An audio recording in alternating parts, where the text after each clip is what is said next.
The second table, we want to get the percentage of each of these of the world. So I'm going to start in EU again and click equal. Select that cell, which is EU for 2012, and then I want to divide it by the world total and hit enter. 15.68%.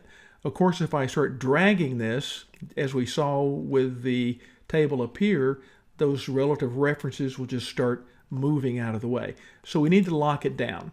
And since we're going to be referring to this one cell for all of these values, we can just select in that point there, hit F4, we get the double dollar signs, and we've locked that down. Now we can drag it down to get those and across to get everything else. And of course, if we want, we can just quickly format that as percentages.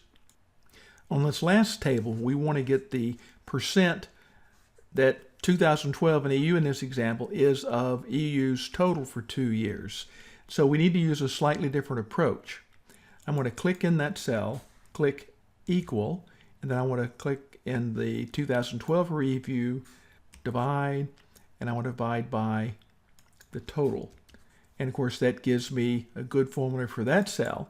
But as we know, if I drag that down, the references are relative, so everything does not work the way we need. So I'm going to delete those two.